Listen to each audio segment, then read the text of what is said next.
Good morning. Welcome to This Morning. My name is Femi Akonde. The acting Chief Judge of the Federal High Court, Justice Abdul Kafarati, has granted President Buhari's executive order outlawing IPOB. IPOB is the indigenous people of Biafra. That will form our talking point this morning. And I have with me here in the studio to discuss this topic Barrister Evans Ufeli. He's a lawyer and a public affairs analyst. Good morning and welcome. Yeah, good morning, thank you. All right. And I also have Ibrahim Adigun. Ibrahim Adigun is a youth advocate, a political affairs analyst, and is also an IT expert. Welcome to the program. Good morning, thank you. All right then. Barrister, let's start with the court order now outlawing the independent people of Biafra as a group.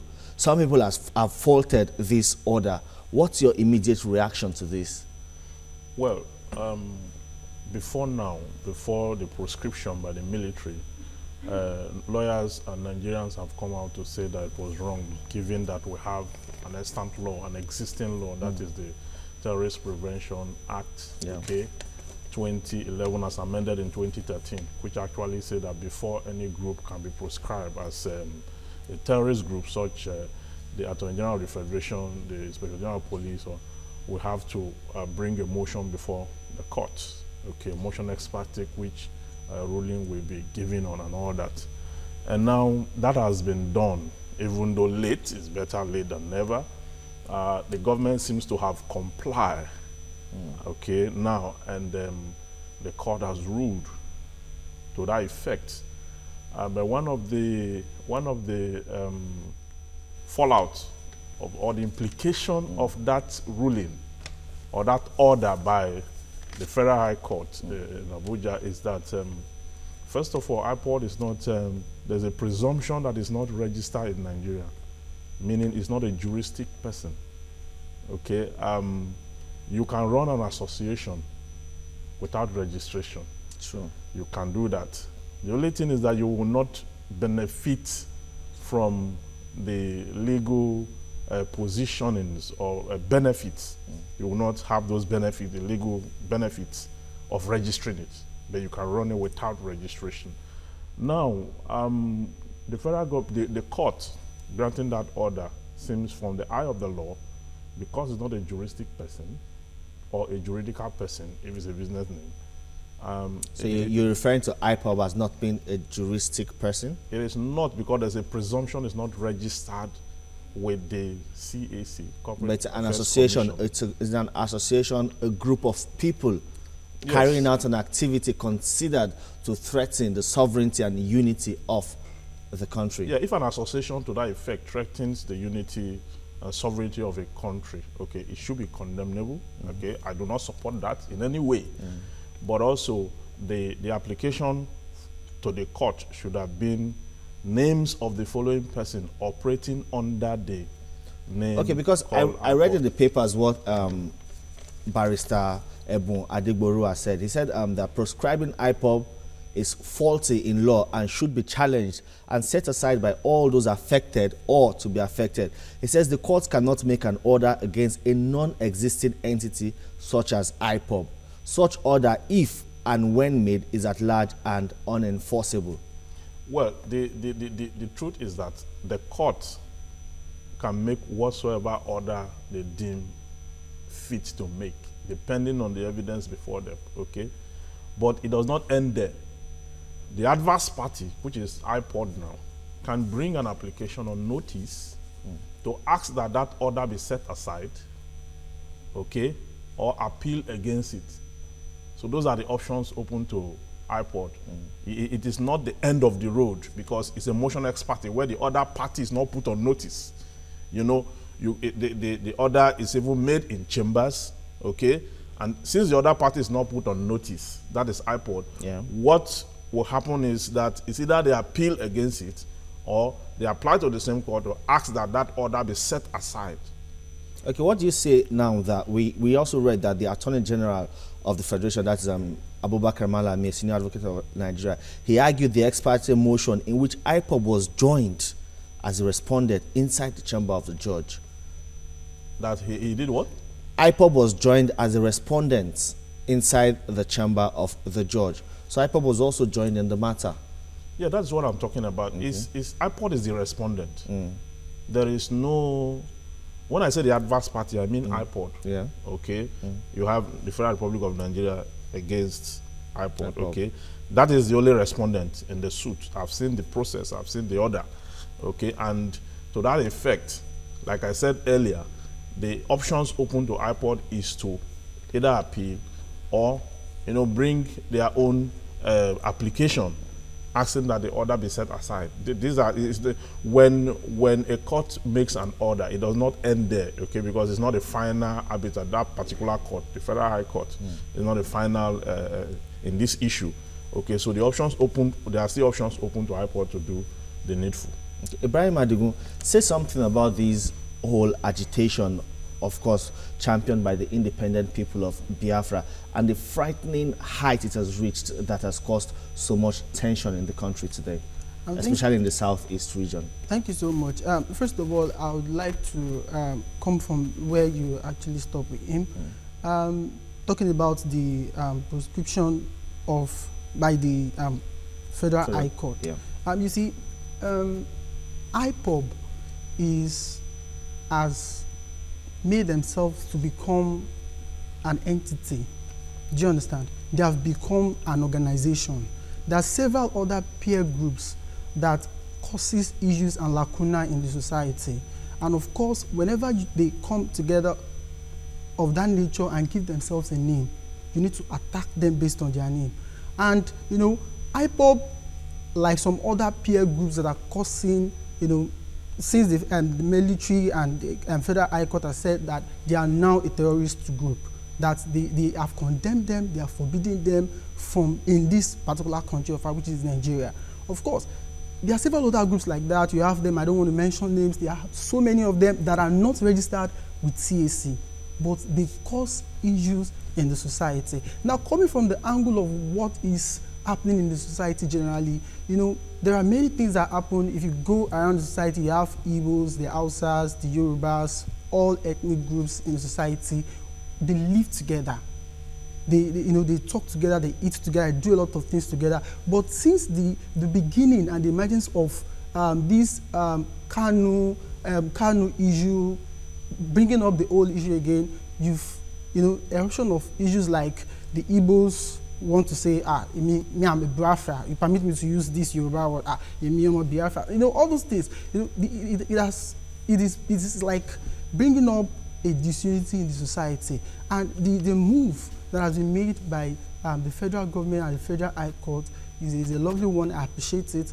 And I think IPOB should not be something that we should encourage at all. Okay. We should not encourage at all. Talking about this move, he said has been made, has been made by the federal government. Of course, some lawyers have faulted this move, but looking at the move, this order now, this legal backing, does it hold water, or is it enforceable? Yeah, it holds water to the extent that the Federal High Court has made the order. As it stands now, it is the position in the eyes of the law. As it stands, until challenged. You understand? Because you see, the IPOB, Kanu, Nnamdi, and all the systems and method Kanu has applied all through this period is very wrong. Because you see, when you want to agitate for self-determination, there are procedures laid down by law. Okay, if you look at Article 20, you understand, of the African Charter on Women and People's Rights, which was ratified by the National Assembly, okay, which form part of our existing laws, okay, procedures are laid down there through which you can do it. And the procedures are not any of what Kanu has done so far. So if he has contravened law, you understand, and he has made himself a subject of threats to the corporate integrity of the nation called Nigeria, then measures must be taken against that act. But what I'm saying, I'm just speaking law here, that from the eyes of law, you understand, if not just Kanu, not just IPOB, any order, court makes any order, the order is made ex parte, you have options open to the other party because it's not put on notice ab initio. You understand? And the order is either to do what, to appeal it, or to approach the same court to set it aside, bringing evidence to the effect that it should be set aside. And if the court deems it fit, fine. The other party can also appeal, okay, until they get to the final Supreme Court. So we have to talk law first. But we need to also remember that these laws were made for men. You understand? Sure. Because even at some point, the Supreme Court has ruled that when anybody constitutes himself such that the activity of a group has taken to want to erode the existence of a nation, human rights takes a back seat. Because you need to be alive to enforce human rights, okay? But that is not to blame IPOB or blame the government or blame whosoever, but to talk the fact that, first of all, there's a law that exists to this effect, okay? Now, because as it stands now, it seems like the federal government is even more compliant to law right now. Okay, so why? Because the military took the action, the government saw it was wrong, even though they did not come out to tell us, they went through the law again. Now, IPOB remained illegal in his activities. I was coming to that the military declared IPOB a terrorist organization, even though later it appeared as if the Chief of Army Staff backtracked. But now let's look at the provision of the Terrorism Prevention Act, Section 2, Subsection 1, which says of Terrorism Act, which says where two or more persons associate for purpose of, or where an organization engages in participating or collaborating in an act of terrorism, promoting, encouraging, or extorting others to commit an act of terrorism, or setting up or pursuing acts of terrorism. Does IPOB, does this in any way qualify that group, the Independent People of Biafra? You see, the provisions of law, interpretations of provisions of law is meant for the judiciary, for the court to decipher. However, society can come up with their own perspective as to what constitutes terrorism. Now, mind you, the definition of terrorism has been expanded. It has been expanded such that when you harbor terrorists, okay, to make them escape justice, then you are an accomplice. And then you can be charged of the same offense with them. If you look at the other provision where the law gave the army, the security agencies powers, you know, to invade, to search, to check, and all that, you will see that it's not just about carrying bomb through. If you make certain utterances these days that threatens the corporate existence of a nation, and there is an imminent danger, a likelihood that you could make good your promises or your utterances, then you will have issues like this coming up, because Nigeria has suffered a lot in the hands of terrorists, and the country cannot afford any longer. No responsible government will allow any group of persons to constitute themselves in such a way that will throw Nigeria into a situation of political karakia, or to place Nigeria under threat. If you look at the recent UN assembly, you know, that they just had, you will discover that the huge chunk of the address, even Trump, even the president, were addressing terrorism, act of terror, and nuclearization. You know, of North Korea. You have Assad in the other side. Syria. You have Syria. You have a lot of controversy all over the world. So no government in the world will contain or will allow any group to fester, to make utterances, to open up radio stations where you now use as a channel to demean government, to make utterances and incite the people against Nigeria. Yeah, you don't expect a government, a responsible government, to sit down and watch. You understand? Because the same people who condemn the government for taking certain action will still condemn the government if the government sit down and watch, because human rights is not absolute anywhere in the world. A man's right to swing his hand ends where another man's right to defend his nose begins. Talking about human rights, now that this, should I call it this, clampdown on IPOB has gotten the backing of the law, would we now say, because in cases like there are issues of human rights abuses when the military go out on the street to enforce this court order in terms of maybe checking, arresting people believed to be carrying out the activities of this group that has now been outlawed. What happens to human rights? How do we draw the line? Or what are the rules of engagement here now that it is backed by law and we have the military out there clamping down on these people? Yeah, it's section 217, subsection 1, 2 of the 1999 Constitution as amended makes provision for the president to mobilize the military to quell insurrection, okay, to defend our national and territorial space, and to carry out every other order as the president may deem fit to do in the circumstance. Okay. Now, in as much as that is why we have the rules of engagement. Yeah. And if you look at it from the international humanitarian law, there are certain behavior that is expected of the military. Okay, that when you are having a dispute of this kind, you know, there's what is required as precision, such that you must carry your out against the specific group. If it's military at this side and military at this side during war, civilians and people who do not have the allegiance to that group that is causing the problem should not be attacked. That is where we preserve human rights. Every human being have a right to life. Sure. By section 33, subsection 1 of the Constitution, 1999 Constitution as amended. You understand? But there are instances where a person's life can be taken away from him where you are convicted by the court of law. The competent court of law has convicted a person to die. Okay, in that case, the state can take the life. So it means that, you know, that right is not also absolute. Then if you, by this terrorism laws now and terrorism prevention laws now, if a person constitutes himself in such a way, some of his human rights, path to movement and to do other things can be taken away because of the infringement of existing laws. Okay. Adigun, this whole agitations appears to have put the country on a downward slope. Of course, be it the Biafra and other agitations. Now, the former governor of Anambra State, Peter Obi, and of course the Senate President, says these agitations are products of government failure. What would you say about that?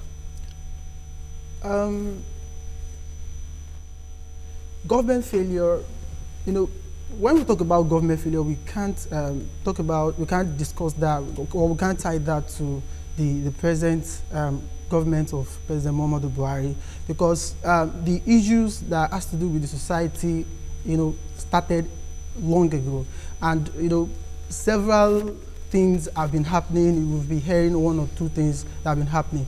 But you know, when we talk about government failure, you know, the youth themselves, we as youth, we need to be much more determined to what we want. When you look at the whole agitation of IPOB, who are those in the forefront of this agitation? Who are those coming out to say this, to say that? They are the youth. You know, and that comes down to the fact that we as youths, we need to be more responsible for ourselves and for the society. From the inception of the IPOB agitation, I already know that this is not going to end well. It's not going to end in favor of what they are clamoring for. To some group of youths, they believe that this whole agitation is just a way of mobilizing some youths to cause a lacuna, to cause an hula baloo in the society. You know, there are several youths out there doing nothing, jobless, but we cannot overrule the fact that when the youth in the society are not employed or are not gainfully, empowered, they shouldn't, you know, take their energy into what we call also this activity, which is IPOB agitation. That brings us back to the same point that it's still government failure that has kept so many youths out there without jobs and not without that economic empowerment to keep them engaged and stay away from these kind of activities that will threaten the peace of the society. It's a reality that the youth are not gainfully employed, empowered. It is sad news for every one of us. Someone of my own nature, I didn't get a job in any oil company or what have you. But of course, I've tried as much as possible to create an atmosphere for myself to influence the society, you know, to affect and even bring up a lot of youths in the society to join me to do this. I've been doing that, and at a point in time, I'll ask myself, do I even need to go for a job interview? I'm already employed and empowered. So the youth themselves must be able to know that, okay, what can I do for my society? What the school will teach you is how to have a very good reasoning of this is the wrong, this is the right, this is how to do things corporately, this is how to do things your own way. The school will not teach you how to fetch money from the heavens or from the river. It teaches you how you can be yourself and do a lot of things for yourself. So coming back to the youth, that is not an excuse at all. I will not take that from the Senate President. It's not an excuse by the governor of Abia State. It's not an excuse. The youth themselves must, you know, come out of their shell, think outside the box to create things for the society. Going to other parts of the world, you see youths, you know, creating a lot of inventions. My invention cannot be compared to that, though the government needs to assist the youth in creating a better atmosphere. Power, some other things need to be put in place for the youth to be able to have the opportunity to, you know, express their talents. Sure. The community, the social vices, security need to come into play to assist them. But notwithstanding, the youth themselves must be ready for the challenges ahead. Okay, but what would you say when some people say it's as a result of government action or inaction that allowed this situation as we have it now, this agitation, to fester? I listened to Professor Ishe Sage, a senior advocate of Nigeria, saying that the government has been too slow in dealing with the agitations coming from the southeast and, of course, other areas. By their actions and inaction, probably when he was arrested, taken to court, the courts were also slow in dispensing justice, and that is what allowed all this to snowball into what we have today. So one way or the other is still at the doorstep of the government. Thank you. We need to ask ourselves, when did IPOB commence? You know, the people in the society, the community at large, when the government is working on its activities, you need to consider the reasoning, the psychology of the people outside there. The people outside there, what they see when you say that Kano was in prison, was prosecuted, initially was that the President Muhammadu Buhari and his administration is trying to come about something like ethnicity or bring up issues that will divide the country. Then when it was actually released later on, you observe that another issue arises that, okay, thank you, this has occurred, it has been released, then it started the agitation again.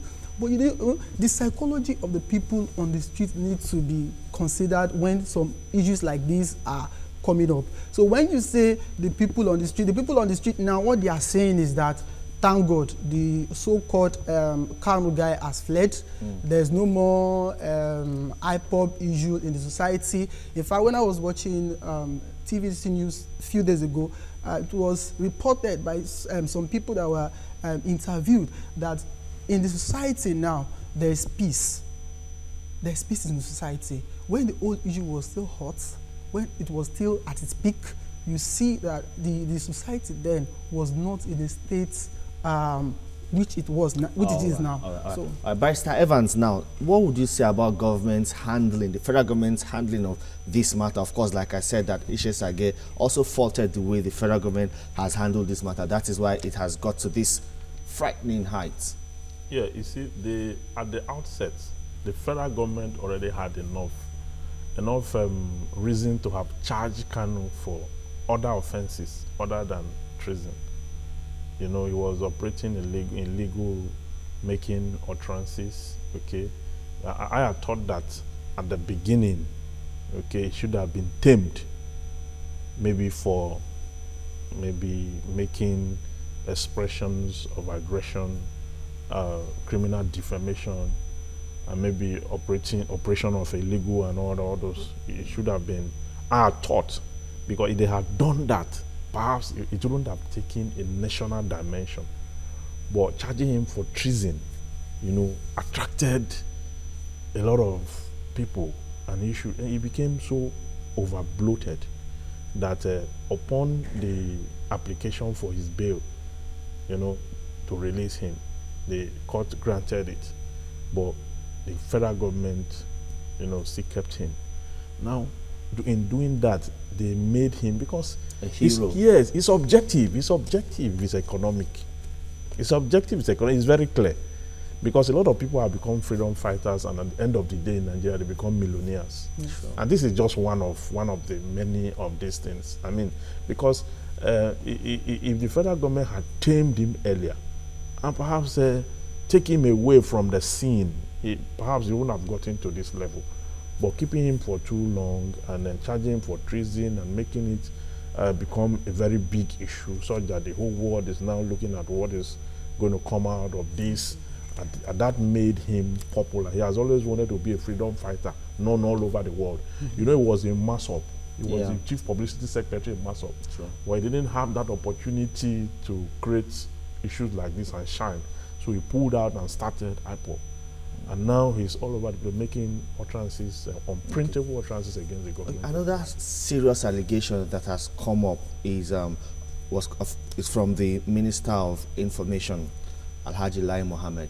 He says IPOB is getting their funding, is getting money from countries outside Nigeria. Of course, he fingered France, though we don't know if it's France as a country or some groups or associations in France. Say something about that. Well, you know, when the government of a country releases statements like this, because they get security briefings, True. the type that a person, an ordinary citizen, cannot have access to. Governors, you see, before they make statements, they get serious security briefings. You understand? I don't know the veracity of that, of how that information, how true it is. But if it is true, then it's quite very unfortunate. Hold your thoughts. We have a caller from Kumasi. Good morning. Welcome to the program. Yeah, good morning, my brothers. Welcome. Presenter, yeah. You people are doing a great job. Thank you. My contribution about the prescribing IPOB as a terrorist group. Now, if IPOB, they are terrorist group, can they be protesting in the UN? I don't think so. And this thing now have made that the whole world will be aware of it. And the people will start asking a question. How come they have taken these people in their country for a long time and they are not showing like a terrorist? They are open everything. A terrorist that has a radio station, a terrorist that is taking flag all over the world and they protesting. That is how Nigeria became, because British is telling them what they will do. You know, we are not one. That we are still claiming that one Nigeria. I mean, Ghana, I haven't seen one Ghana. Only what I'm hearing is Ghanaian. But it's only in Nigeria. Oh, sorry, we lost that call in the middle of it. Now, still talking about these allegations. Of course, Femi, the caller from Kumasi, said something about it. The federal government is also not too pleased with the United Kingdom. Yes. You know, Radio Biafra transmits from there. And the British government has looked the other way, calling it freedom of expression, even when it threatens the sovereignty and unity of Nigeria. Yes, it is natural that any government will feel bad about what has happened. Well, they have said, they have classified it as freedom of expression, even though the kind of expressions made, because freedom of expression all over the world is not absolute. I beg your pardon, but let me just pick this call from Jos. Good morning. Welcome to the program. Good morning.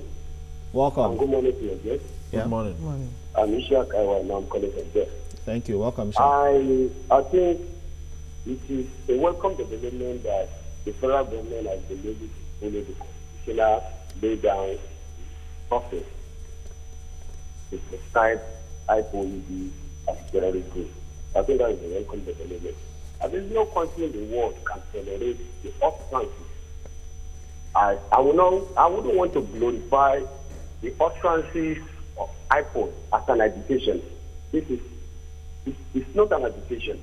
They are just here to cause a security threat to the country. Because I don't see a group that mean well for its own people, knowing fully well that we have more Indians that live outside Southeast, that are making their millions outside Southeast than in the Southeast by causing fracas. But what they intend to do is that people are living peacefully with their Yorubas and Hausa Fulani neighbors. Before IPOB came in to contest that and cause the fracas and the to the nation. I think I also welcome the condemn and proscription from the Southeast governors. Although it's coming too late, because if they had condemned their activities much earlier, perhaps this wouldn't have happened. Because the same IPOB under Kano was campaigning for Jonathan in 2015. What went on in 2015 and now? He was clamoring for United Nigeria. But between that time and now, the same IPOB is now calling for secession. So I think something is wrong. I think to me it's a leadership failure, because some leaders from the South, we have political leaders and community leaders that ought to have sit this guy down and talk to his senses. And again, the fear is that gullible youth in the South some have been misled to the point that some have lost their lives, some are in detention because they were so gullible and follow the footsteps of this guy that is here simply because I believe if he's not making money from this, he wouldn't have been agitating for this. If he wants to agitate better life for his people, all he ought to have been calling for is for restructuring, the evolution of power, things that will bring development to his immediate constituency and the nation at large. So I want to appreciate what government has done. That is my contribution. All right. Thank you very much. Now we're talking about the diplomatic relations now between Nigeria and the UK and of course France. Could this make it turn sour? Well, it hasn't gotten to that level yet. There is just a discovery has been made, and the federal government is voicing its concern, okay, as regards issues of this kind. Remember, these two countries are also signatory to the UN Charter, okay, and the reason for the United Nations is after the First and Second World War, the United Nations was formed. After the first was the League of Nations, then after the Second World War, the United Nations. And 72 years later, okay, we have the world has enjoyed relative peace because we've not had a Third World War yet. But then 72 years later, terrorism has grown, okay, more than any other time we've had in the history. I'll let you continue. We have a call from Idumota. Good morning. Welcome to the program. Hello, good morning. Yeah, can I be part of the discussion? Yes, you're on. Go ahead. What's your contribution? Good morning, sir. Well, I've heard all that the guests they have said, and some of the people that have called in. Yes. The situation is that the leadership of organizers have said IPOB is not a terrorist organization. The leadership of National Assembly have said IPOB is not a terrorist organization. IPOB do not carry arms. IPOB have not attacked any civilian. IPOB have not thrown any bomb. IPOB did not attack soldiers. In fact, throwing stones and soldiers is a normal thing. Students throw stones at police and soldiers, so it's not any issue. And that doesn't qualify anybody as terrorist organization. The entire Igbo race, over 80% support IPOB agitation for Biafra. Let's focus on the issue for Biafra, that the Igbos want Biafra. And the people that say if more of Igbos live outside, it has nothing to do with nationhood. Nigerians are over 5 million Nigerians are living in Britain. They are not British people. So if Igbos live in the north or live in the west, it has nothing to do with nationhood. Okay. Ghanaians and Togolese are living in Nigeria. All right. Thank you very much. Well, that's his personal opinion. I don't think he's speaking for the entire region. So back to that diplomatic tie we're talking about now that could be affected with the federal government statement that IPOB's funding is coming from France and, of course, the United Kingdom, not clamping down on Radio Biafra that this group is using to disseminate incisive statements against the federal government and the people of Nigeria? Yes, we also need to consider the existing laws in Britain on broadcasting. So if what Radio Biafra is doing infringes on that, perhaps maybe it also infringes on international laws, okay, then we can fully fault the British government, okay? But that is not to say that they are supposed to look the other way around, because they are supposed to be allies in the war against any actions that will create insurrection in countries and all that. Because like I said before, these two countries are members of United Nations, and activities of this kind, okay, of this kind of act where people create problem for nations and countries and there's chaos and all that. Perhaps I would have thought the British government would have advised Kanu to toe the legal way of achieving the aspiration and agitation of that region. That is what I would have thought they would do. And if France also is supporting them financially or other, like the federal government has alleged, I would have also thought that France, being a civilized country, would have encouraged the IPOB group to take the necessary legal lay-down procedures, okay, to achieve or help block the channels through which monies are sent to IPOB, or through which IPOB gets money. The federal government also said that looters, we know that the federal government is taking the war against corruption like to another level now, more than we have seen it in the past. And the federal government claims that looters are not happy with the fight against corruption, and they have decided to fund IPOB to destabilize the polity. Politically speaking, what you are talking about is correct. But I still, first of all, I expect that the government of France should come up with a press statement to debunk what Mr. Lai Mohammed said, because it's an accusation. I expect that before the end of 48 hours or 24 hours, I expect that they will come out and debunk that they are not in support of IPOB financially. I believe there are diplomatic ways of handling things like this. Because when issues of this nature happens, and you hear a statement of that nature coming from the minister, say that France is supporting IPOB financially, secure weapons and what have you, it is not something to write home about. Yes, it's not a very easy word at all, a very light statement. So it's a very heavy one. So I want to first of all say that during the okay, hold your thought. We have a caller. Good morning. Welcome to the program. Yeah, good morning, Mr. Ferry. That's Okorafo from Arochukwu. Oh, Prince Okorafo from Arochukwu, a regular caller. Good morning, sir, my brother. You see, IPOB or no IPOB is not the issue now. Our opinion leaders should drum into the ears of the Eastern Nigerian governors, Southeast, South, to stop unemployment ravaging the state. That will create this issue. It will stop this issue of race privilege that leads to all this IPOB or no IPOB. I saw and I witnessed and I tested civil war.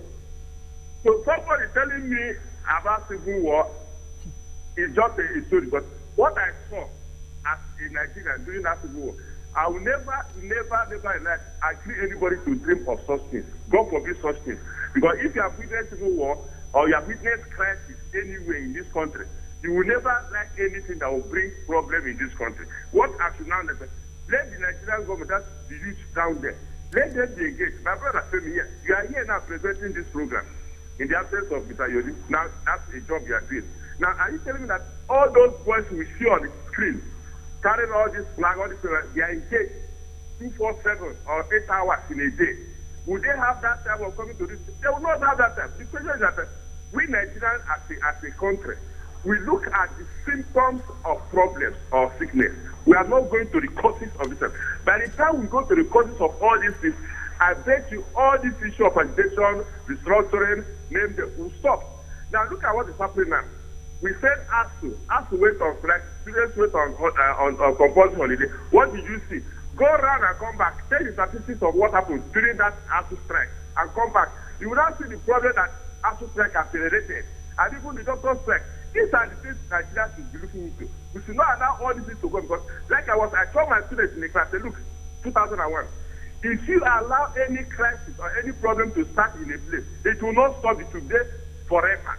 Listen, the person that has been a victim during that period will come back in 5 years, 10 years to revenge. That is the problem. So what do? Avoid anything that will bring problem anywhere, anytime. Thank you very much. Have a blessed day in Lagos. Thank you, Prince Okorafor from Arochukwu. Now, I did interrupt you. Yes. And during the last United Nations General Assembly, President Muhammadu Buhari did indeed plead to the larger society, the international world, that they need to support Nigeria in terms of corruption and some other vices. And I think the minister coming up with this is one of the things that we need to look into very well. And I think the international community at large, talking about the United Kingdom, talking about France and other far powers in the Euro, they need to assist Nigeria in fighting not only corruption, but some other vices that we have in the nation. President Buhari took Nigeria's case to the United Nations. He talked about almost everything, but he didn't talk much about the threat to the country's sovereignty posed by IPOB. Probably he doesn't consider it a threat. He thinks it's something that the federal government can contain. Well, a lot of people have expressed that concern. Okay, you know, at the world level, the international politics is quite different from national politics. Yes, sometimes you are guided by your utterances to make appeal to international politics or contain issues like that. But that is conversely, Trump did something quite different because I read both speeches, I listened to both speakers, and I found out that President Trump dwelled a lot about America because he's a nationalist. He believes in America. Every other place is secondary, as against the president who actually did not say much about the issue at hand. Perhaps, like you said, he felt it is not, perhaps the country can handle it. Okay. Hold on, we have a caller. Good morning. Yeah, good morning. Welcome. Yeah, and good morning, your guest over there. Good morning. Yeah, my contribution about what you guys are discussing is very, very interesting. Let's look at it the other way now. Let's, for example, now, Federal High Court again, if they so that they are capable and that the way they reason that IPOB is a violent group or a terrorist group, what's of Ariwa youth? It's the same thing like that. Indigenous people, you cannot bound indigenous people from operating in their region. Before British came, we are all together. We have Ariwa, we have Biafra, we have Oduduwa. Why is it that the Oduduwa have Oduduwa Youth Congress? Ariwa have Ariwa Youth Congress. Indigenous people of Biafra say they have indigenous people of Biafra. Why their own is different? Is it because everything Nigeria is using, managing resources, everything comes from the same region? But are the people, look at that time, a Yoruba woman is preaching, and Hausa man beheaded him. What did today? The case is died down. A Igbo man in Yola or in the normal side is washing his legs in front of this shop. And Hausa man, because of Hausa man time to pray, he do something that beheaded himself. Are we together? This country cannot be together. All right. IPOB is money for referendum. Okay, thank you very much. Well, there are ways of going about resolving issues like this. Of course, this kind of issue has whipped up sentiments, ethnic sentiments, both from the north, south, east, and west. But it appears the general consensus is keeping Nigeria together. And I think, would you say the federal government has, in a way, been able to maybe toe that path of ensuring that they are cautious and try to keep the country together? Well, the federal government have done its part, but what I wanted to pick from the United Nations General I'm sorry I interrupted you there. Go ahead. Yes, the particular part I wanted to pick is the suggestion the president made that, you know, the countries of the world should send delegates to negotiate with the North Korean leader. Okay, and I would have thought that the president would have also applied that here, okay, instead of conscripting and using military against some international protocols. I would have thought, okay, the president would have considered the same kind of action because they are similar in nature. One is nuclear threat. The other is, threat capable of inciting the people. Secessionist threat. Yes, all right then. We have a caller. Good morning. Welcome. Good morning. I'm Mr. Hafiz calling from Ilorin. All right, welcome, Mr. Hafiz.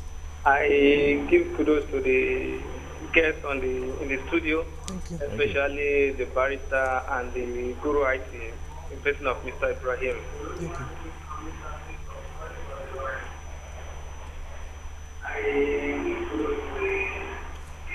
Mr. Hafiz, you don't have to listen to yourself. Just go ahead, make your comments quickly. Okay.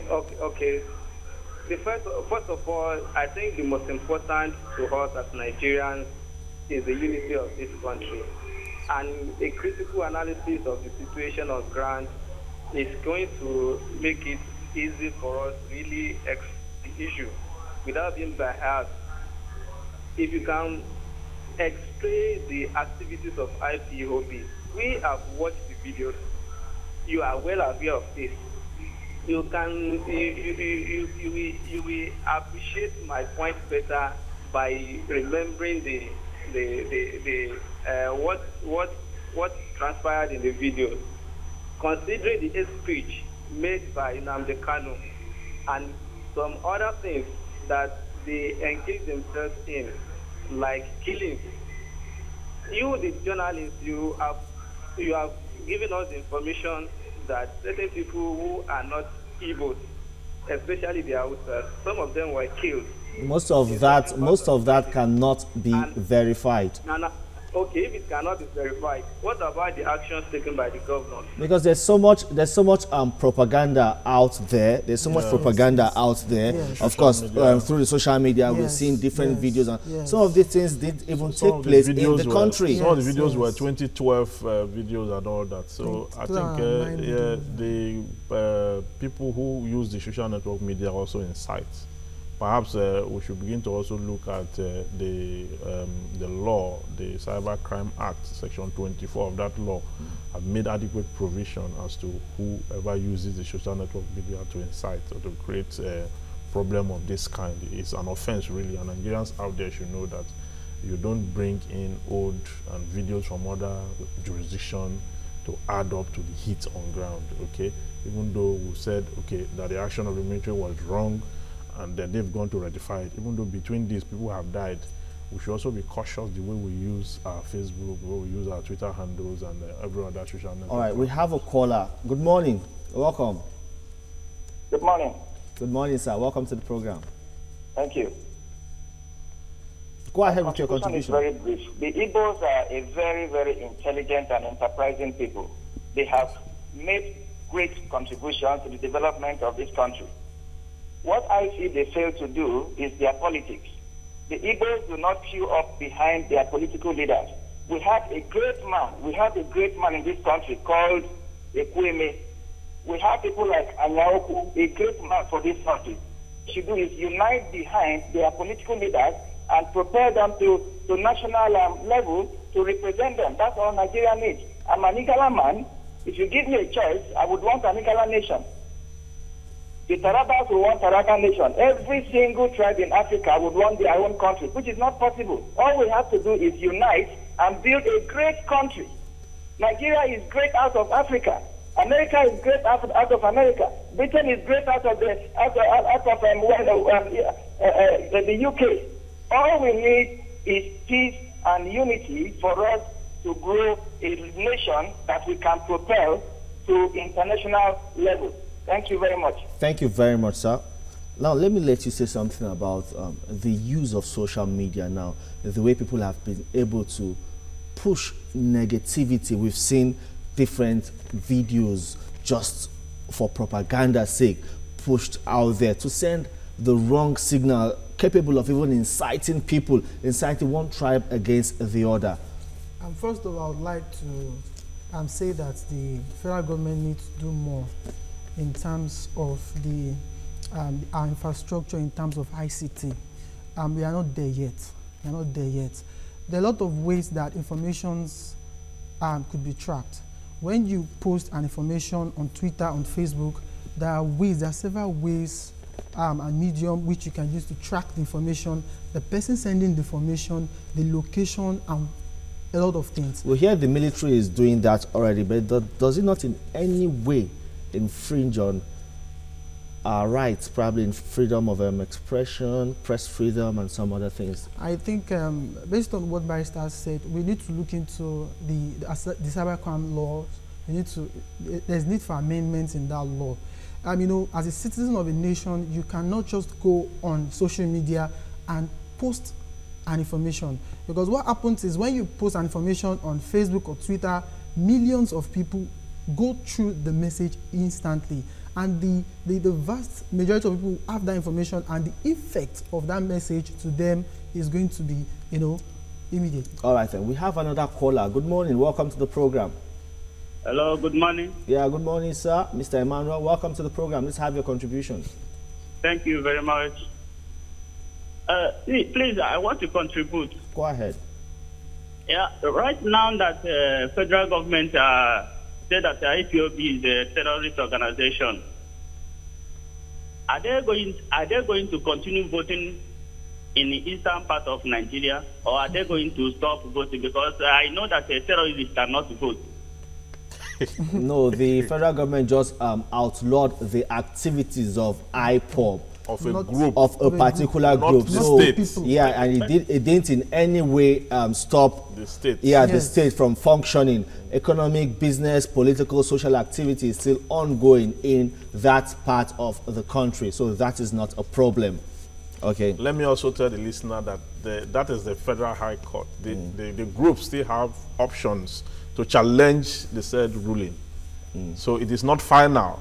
Okay, it's not the last word on it. It's not the final court in the land. Okay. And in fact, it was a group that was actually banned from, you know, any activities in the country, not the state. And even in fact, the Federal High Court did not stipulate that the people. It didn't say people in South or South this, or it said that the IPOB itself. That is what it's banning. So coming back to the issue quickly. Okay. Coming back to the issue of IT, we need to do more. The federal government needs to work more on, you know, upgrading the infrastructure. We don't have a database system in this country. Do we have one? I don't think we have a database system in this country. Every being on this part of Nigeria should have a data. Should be captured. We need to have an integrated database system. When you say you have voter registration, all the systems must be integrated. All right. Thank you very much, Ibrahim Adigun and Barrister Evans Ofeli. Well, that's the most we can take on the program today. The Federal High Court has, of course, backed the executive order by President Muhammadu Buhari outlawing the independent people of Biafra. We'll see how that goes, and we'll keep Nigerians updated as events unfold. Thank you very much for watching the program. Until next time, my name is Femi Akonde. Good morning.